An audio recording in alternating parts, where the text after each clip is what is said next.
ఈ అస్థికలనేవి మీ తండ్రి గారి చివరాఖరి జ్ఞాపకాలు. ఇవి నీటిలో కలిసిన మరుక్షణం భౌతికంగా ఆయన మీకు పూర్తిగా దూరమైపోయినట్టే.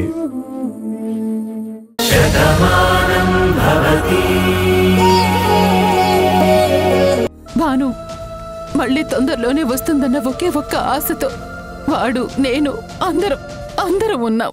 ఎక్కడున్నాడో భగవంతుడు. కొలిచిన వాళ్ళకే కష్టాలు పెడతాడు, మనసారా నమ్మిన వాళ్ళకే ఇన్ని కష్టాలు పెడతాడు.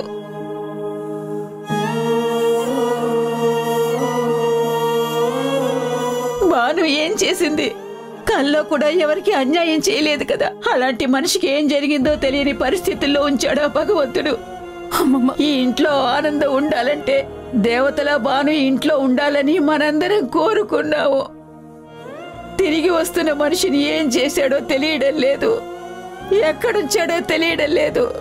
నిజంగా భగవంతుడు అనేవాడుంటే, మమకారం అనేది ఆ దేవుడికి తెలుసుంటే మరి ఇంత పరీక్ష పెట్టేవాడు కాదు, మనల్ని ఇంత క్షోభ పెట్టాడు. ఊరుకో బామ్మా, అందరికీ బాధగానే ఉంది.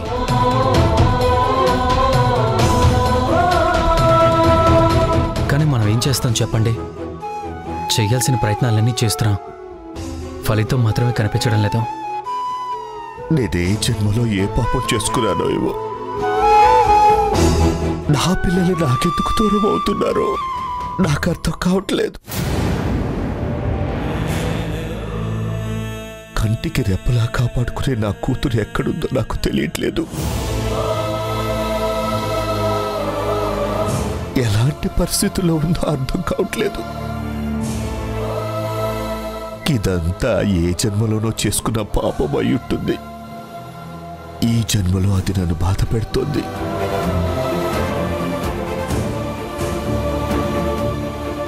మీరిద్దరే వచ్చారు, నీలిమ రాలేదా? కార్తీక్కి సాయంగా అక్కడే ఉంటానందండి.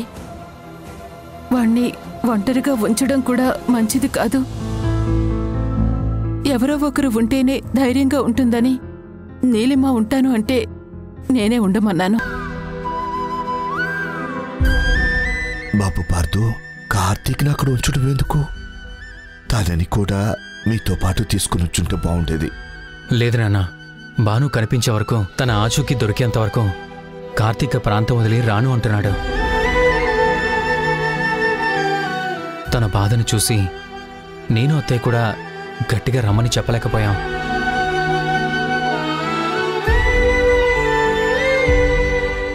ఏమో, తను వెతికితే భాను ఆచూకీ తెలుస్తుందేమో. అక్కడ తనని వెతకనివ్వండి, ఇక్కడ నేను చూసుకుంటాను.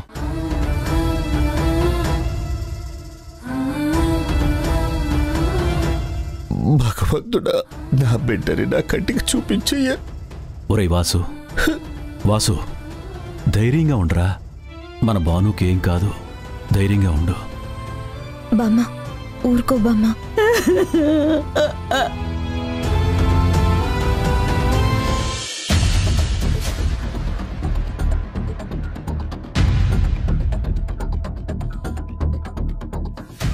చూసావా వదినా, ఎంతైనా మహర్జాతకురాలే. అలా బ్రతకాలన్నా కూడా రాసిపెట్టుండాలి. అంతే వదినా, అయినా పెద్దింటి వాళ్ళ విషయాలు ఇలాగే ఉంటాయి. ఇప్పుడు జమీందార్ కోడలు కాబోతుంది. మురారిబాబు ప్రేమించిన మనిషి మెల్లో తాళి కట్టకపోయినా ఈ ఇంట్లో రాజభోగాలకు తక్కువేముంటుంది? మరే అందరికీ అంత అదృష్టం ఉండద్దు. అవును, ఎక్కడ పుట్టిందో ఏంటో 6 నెలలు కనిపించకుండా పోయింది, ఇప్పుడు తిరిగి వచ్చింది. తెలివిలో లేకపోయినా అందరూ కంటికి రెప్పలా చూసుకుంటున్నారు. అదృష్టం అంటే అది. ఏంటి ఆ గుసగుసలు? ఎవరి గురించి మాట్లాడుతున్నారు? ఇంకెవరి గురించమ్మా, ఆవిడ గురించే. ఈ ఇంటికి తిరిగి వచ్చింది అంటే మీ పరిస్థితి ఏమవుతుందోనని ఆలోచిస్తున్నాం, అంతే. ఇది నా మేనమామ ఇల్లు, అంటే మా ఇల్లు. మా ఇంటి విషయాలు మీరేం పట్టించుకోకర్లేదు. ఇక్కడ ఏం జరగాలో ఏం జరుగుతుందో మాకు బాగా తెలుసు. వచ్చిన వాళ్ళు వచ్చిన పని చూసుకోండి. పిచ్చి పిచ్చి మాటలు మాట్లాడారంటే పళ్ళు రాలగొడతాను. ఎందుకే వాళ్ళ మీద అరుస్తున్నావు? అమ్మా, వీళ్ళని ఎందుకు రమ్మన్నావు? భలేదానివే, వీళ్ళు నా దగ్గర అప్పు తీసుకున్నారు. వడ్డీ తీసుకోకపోతే ఎలా? వచ్చారుగా, వడ్డీ తీసుకుని పంపించు. అలాగే పంపిస్తాను కానీ వీళ్ళిద్దరూ నా దగ్గర సంవత్సరం క్రితం 8 రూపాయల వడ్డీకి 25,000 రూపాయలు తీసుకున్నారు. 6 నెలల వడ్డీ కట్టారు. తర్వాత నుంచి వడ్డీ కట్టలేదు.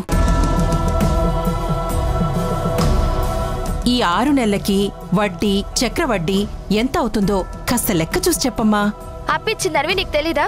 ఎంత వడ్డీ వస్తుందో నువ్వే చూసుకో. ఇవన్నీ నన్ను అడక్కు, చెప్పే మూడ్ నాకు లేదు. అలా అంటే ఎలా అమ్మా? నాకు లెక్కలు రావని నీకు తెలుసు కదా. వడ్డీకి ఇవ్వడం తెలుసు, వడ్డీ పుచ్చుకోవడమూ తెలుసు. వడ్డీ ఇవ్వకపోతే నెడ్డి విరక్కొట్టడం కూడా తెలుసు. అంతేకాని ఈ లెక్కలు కట్టడం నాకు రాదమ్మా. నా బంగారు తల్లివి కదూ, ఆ లెక్కేదో త్వరగా చూసి చెప్పమ్మా. వాళ్ళ దగ్గర డబ్బులు తీసుకుని పంపించేస్తాను. అమ్మా, చెప్తుంటే అర్థం కావట్లేదా? ఇప్పుడు నాకు చాలా చిరాగ్గా ఉంది. నేనే లెక్క కట్టలేను, నువ్వే చూసుకో. అమ్మ మీద చిరాకు పడినా తప్పులేదు కాని డబ్బు మీద మాత్రం చిరాకు పడకూడదమ్మా. లక్ష్మీదేవి ఇంటికొచ్చినప్పుడు స్వాగతం పలకాలి తప్ప చిరాకుపడి పంపించేయకూడదు. డబ్బు ఎంత పెరిగితే పరపతి అంత పెరుగుతుంది, మన మాట కూడా అంత పెరుగుతుంది. అందుకే నా బంగారు తల్లి కదూ, ఆ లెక్కేదో చూసి కొంచెం చెప్పమ్మా. సర్లే, 100కి 8 రూపాయలంటే 1000కి 80 రూపాయలు, 10,000కి 800 రూపాయలు, 25,000కి 2,000 రూపాయలు. 2,000 ఇంటూ 6 అంటే 12,000. చక్రవడ్డీ 3,000, మొత్తం 15,000. త్వరగా తీసుకుని వీళ్ళని పంపించేసే. అదేంటమ్మా 15,000? మేమింకా 8,000 అనుకున్నాం. ఎందుకనుకోరు? డబ్బు మీది కాదుగా, అలాగే అనుకుంటారు. అప్పు తీసుకునేటప్పుడు ఎంత వడ్డీ అయినా పర్వాలేదమ్మా, అవసరానికిచ్చారు, మీరు దేవత, మళ్ళీ మీరు అడగకుండానే తిరిగిచ్చేస్తామని కాళ్ళు పట్టుకొని బతిమలాడి మరీ తీసుకెళ్తారు. వడ్డీ ఇవ్వమంటే మాత్రం మేమంతనుకోలేదమ్మా అని లెక్కలు చెప్తారు. నా కూతురు లెక్క చెప్పింది కదా, అందులో ఒక్క అంకె కూడా తప్పకుండా ఇవ్వండి. 15,000 చేతిలో పెట్టి త్వరగా బయలుదేరండి. అసలు కన్నా వడ్డీ ఎక్కువయ్యేలాగుందమ్మా. అప్పుడు అప్పు చేయడం మానేయండి. అసలు ఇవ్వక్కర్లేదు, వడ్డీ ఇవ్వక్కర్లేదు. వచ్చే నెల 10వ తారీఖు కల్లా వడ్డీ తెచ్చి ఇవ్వకపోతే అప్పుడు చెప్తాను మీ పని. వెళ్ళండి.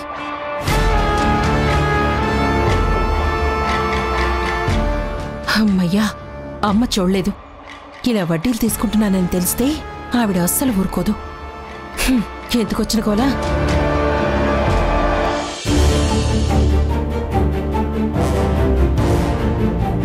కార్తీక్, కాస్త ఈ జ్యూస్ తాగు.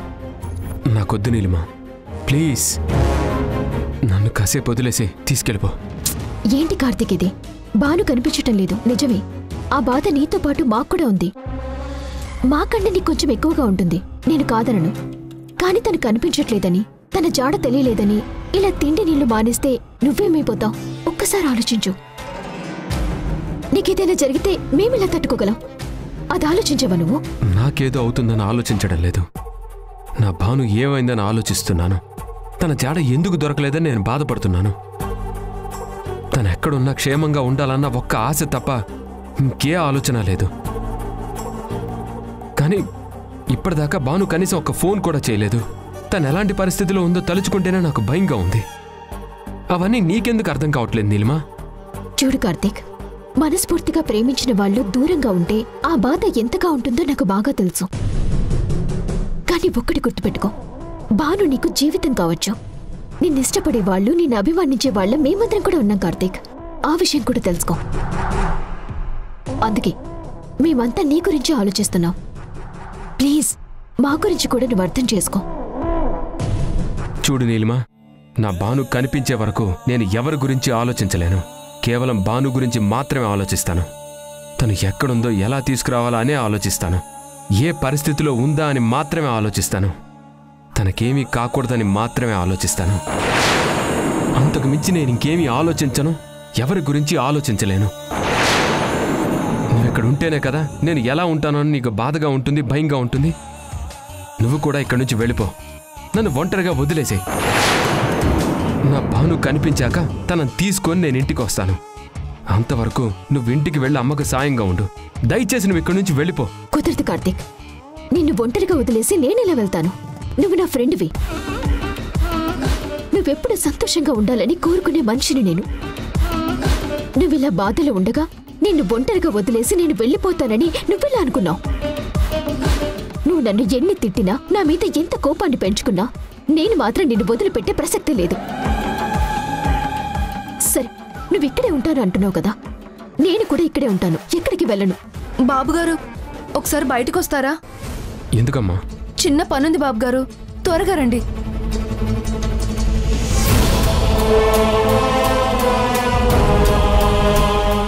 లక్ష్మమ్మ ఎవరు? కోయిదోర బాబు ఈ ప్రాంతంలోనే ఉంటారు. ఈయన మాట అమ్మవారి పలుకని అందరూ అంటూ ఉంటారు. మీ గురించి చెప్పాను, మీ బాధ మొత్తం వివరించాను. వచ్చి ఉపశమనం చెప్పమన్నాను. ఆయన నోటి వెంట వచ్చే మాట ఆ తల్లి శాసనమని అనుకోండి.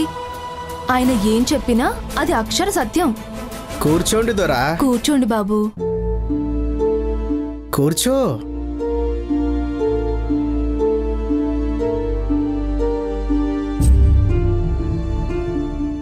కుర్రోహో కుర్రు, కుర్రోహో కుర్రు.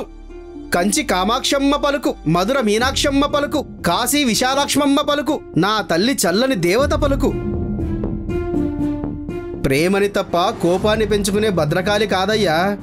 ఆ తల్లి దయ ఉంటే జరగదంటూ ఏదీ ఉండదు. అడవిని కాపలా కాసే అడవి తల్లి. అక్కడ ఉన్న చెట్టు సేమ పుట్ట అంతా తల్లి కర్ణతోనే ఉంటాది దొరా.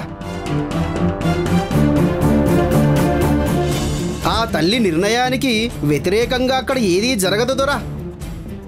పెట్ట పిల్లల్ని కంటికి రెప్పలాగా కాపాడుకున్నట్టు కడుపున పుట్టిన పిల్లల్ని తల్లి ఎలా చూసుకుంటాదో ఆ అడవిలో వెళ్ళే పిల్లల్ని ఆ అడవి తల్లి అంత ప్రేమగా చూసుకుంటాది. ఆ తల్లి దయ ఉన్నంత వరకు నీ ఇంటి ఇల్లాలకి ఏమీ కాదు దొరా. నువ్వు భయపడవలసిన అవసరం లేదు. మీ మాట నిజం అవుతుందా? నా భాను అదే అడవిలో మిస్ అయింది. తన గురించి ఎంత వెతికినా మాకు కనిపించలేదు. తను ఎక్కడున్నా క్షేమంగానే ఉంది కదా? ఒక్కసారి అమ్మవారిని అడిగి చెప్తారా? కుర్రోహో కుర్రు, కుర్రోహో కుర్రు, కుర్రోహో కుర్రు. ఇది నేను చెబుతున్న మాటలు కాదు దొరా. ఆ ఎమ్మే నాతో పలికిస్తున్న మాటలు. అమ్మని వేడుకొని వచ్చావు. నువ్వు ఎంత బాధపడుతున్నావో ఈ తల్లి నాకు వివరంగా చెప్పింది. భార్యని ప్రాణంగా ప్రేమించి ఆ తల్లి నీకు దూరమైనందుకు నువ్వు ఎంత కుమిలిపోతున్నావో ఈమె మాటల్లో నేను విన్నాను దొరా. అప్పుడే అమ్మవారికి పూజ చేశాను. ఆ తల్లి ఆ బిడ్డను కరుణించమ్మా అని అడిగాను. ఆ తల్లిని వేడుకున్నాను. ఆ తల్లి కరుణించింది. కరుణతో పువ్వు నా చేతిలో కురిపించింది. ఇదిగో ఇదిగో దొరా, ఈ పువ్వు అమ్మిచ్చింది. ఈ పువ్వు పట్టుకొని ఆ తల్లి పలికే పలుకే నేను చెప్తున్నాను. ఆ బిడ్డ ఎక్కడ ఉన్నా క్షేమంగా ఉంటాది. కొండదేవర కంటికి రెప్పలా కాపాడుతాది. నీకు దూరమైంది అంటే దానికి ఒక కారణం ఉంటుంది తప్ప ఆ తల్లి ఎప్పటికీ మీకు శాశ్వతంగా దూరం కాదు దొరా. మీ ప్రేమ గొప్పది, మీ అభిమానం గొప్పది, మీ ఇద్దరి అనుబంధం చాలా గొప్పది. మిమ్మల్ని విడదీయటం ఏ శత్రువుకి సాధ్యం కాదు. ఎన్ని కుతంత్రాలు ఎవరు పనినా సరే మీ ఇద్దరి మధ్య ఎడబాటు రాదు దొరా. సీతారాముల బంధం ఉంటది కదా, వాళ్ళిద్దరూ దూరంగా ఉన్నా, సీతమ్మ తల్లి అడవుల్లో ఉన్నా రాముడి మనసులోని ఆ తల్లి స్థానం పోలేదు దొరా. రాముడి మీద ఆ తల్లికి ప్రేమ తగ్గలేదు దొరా. ప్రపంచం మొత్తం వాళ్ళు విడిపోతారు అనుకున్నా ఆ బంధం ఇప్పటికీ విడిపోలేదు దొరా. యుగాలు గడిచిన ఆ చరిత్ర సజీవంగా ఉంది దొరా. అంత గొప్ప ప్రేమ దొరా మీ ఇద్దరిది. మీ ఇద్దరిని విడదీయడం ఎవరితరం కాదు. శివపార్వతుల్లాగా శరీరాన్ని పంచుకున్న అర్ధనారీశ్వరులు మీరు. కోన నీకోసమే ఎదురు చూస్తాంది. మీ దగ్గరికి తప్పకుండా వస్తాది. దిగులు పెట్టుకోకుదురా. చాలా సంతోషం స్వామి. నా భానుకేమైందో అని భయపడుతున్నప్పుడు తనకేమీ కాదు అని ధైర్యం చెప్పారు. తను ఎక్కడున్నా ఆ అమ్మవారి దయ వల్ల బాగుంటుందని చెప్పారు. మీ మాట అమ్మ పలుకు అన్నారు. నేను మనస్ఫూర్తిగా నమ్ముతున్నాను దొరా. నా భాను బాగుందని నాకు నమ్మకం వచ్చింది. స్వామి, ఇవి తీసుకోండి. వద్దు దొరా, డబ్బు కోసం చెప్పిన మాటలు కాదు దొరా. అమ్మ ఆనతిచ్చింది, నేనొచ్చి పలికాను అంతే. ఆ తల్లెకు సోలెడు బియ్యం ఇవ్వండి, ప్రసాదం చేసి అందరికీ పంచుతాను, అది సాలు దొరా. దిగులు పడకు దొరా, అమ్మ మాటకి తిరుగులేదు. ఖచ్చితంగా నీ ప్రాణం నీకు కనిపిస్తుంది. అమ్మకి మొక్కు చెల్లించుకో. ఇదిగో.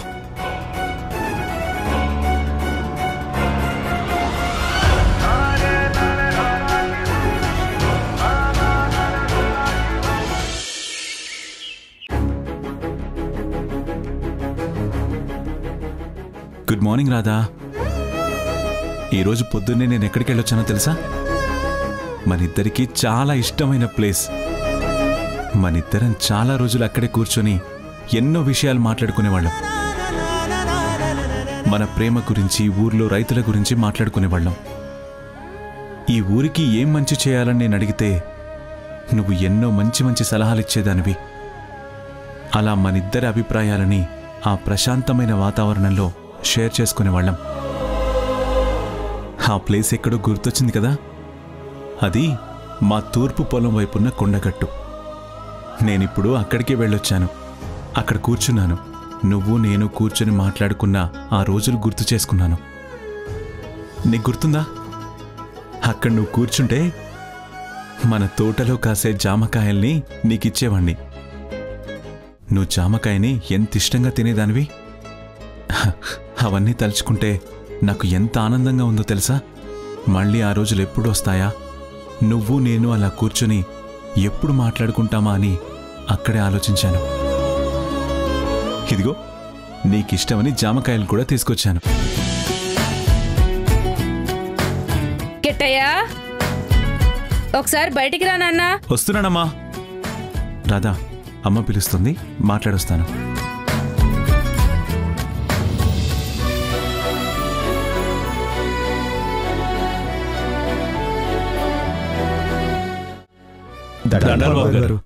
నమస్కారం. ఏంటి ఇలా వచ్చారు? ఏముంది మురారి, రైతులు ఇంటికొచ్చారంటే ఒకటి పంట పండింది, తొలి కోత కోయండి అని అడగడానికి. అది ఎలాగో 3 నెలల క్రితమే అయిపోయింది. ఇప్పుడు ఆ పంటని కాపాడండి అని అడగడానికి వచ్చారు. ఏంటి బావా, ఏమైంది? అదే కిట్టయ్యా, ఆ రుద్రప్ప వీళ్ళ ధాన్యాన్ని కొంటాను అంటున్నాడు. కానీ చాలా తక్కువ ధరకు కొంటానంటున్నాడు. అమ్మటం వీళ్ళకిష్టం లేదు. అదే మాట రుద్రప్పకు చెప్పండి. కాదు అని బలవంతంగా కొనుక్కోవడానికి పంచాయతీ ఒప్పుకోదు అని చెప్పండి. ఎదురు తిరిగితే విషయం పంచాయతీ దగ్గరికి వెళుతుంది అని చెప్పండి. లేదు బాబు, రుద్రప్ప గారికి సున్నితంగా చెప్పాం. కానీ ఆ ధాన్యం దాచుకోవటానికి అంటే మాకు కళ్ళాలు తప్ప ఇంకేమీ లేవు. వర్షాకాలం కదా, ధాన్యం బయట ఉంటే తడిసిపోతుంది. ఆ తర్వాత ఈదర కూడా పలకదు బాబుగారు.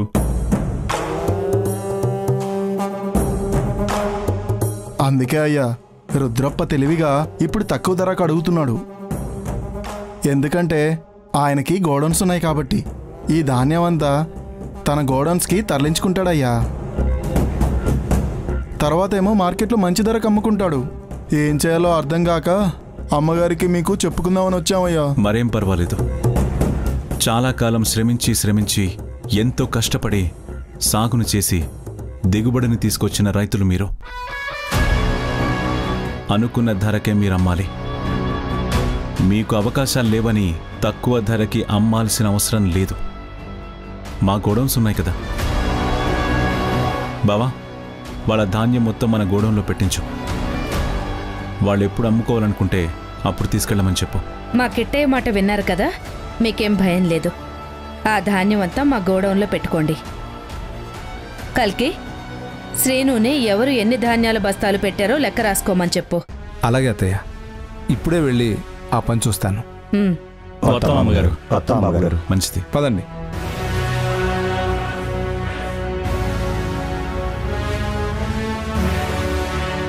కిట్టయ్య, రైతులకు కష్టం వచ్చిందంటే కరిగిపోయే మనసు నీకుంది. నేను కోరుకున్నది కూడా ఇదే. ఈ ఊరు ఎప్పుడూ చల్లగా ఉండాలని, ఈ ఊరికి ఎంతో మేలు చేయాలని మీ నాన్నగారు ఎప్పుడూ అనుకునేవారు. వారి ఆశయాన్ని నేను నడిపిస్తున్నాను, నా ఆశయాన్ని నువ్వు నడిపిస్తున్నావు. రాధ కూడా మన ఆశయాలకు దగ్గరగా ఉంది. నా కుటుంబం ఇలా ఉండడం నాకు చాలా సంతోషంగా ఉంది. రాధకు కూడా ఈ ఊరన్నా ఇక్కడ రైతులన్నా చాలా ఇష్టమమ్మా. వాళ్ళకి మంచి చేయాలని, వాళ్ళ దిగుబడి మరింత పెంచాలి అని ఎప్పుడూ ఆలోచిస్తూ ఉండేది. అలాంటి మంచి మనిషి నా జీవితంలోకి, మన ఇంట్లోకి వస్తుందని నాకు చాలా ఆనందంగా ఉంది. కానీ తనకి స్పృహ ఎప్పుడొస్తుందా అని ఎదురు చూస్తూ ఉన్నాను.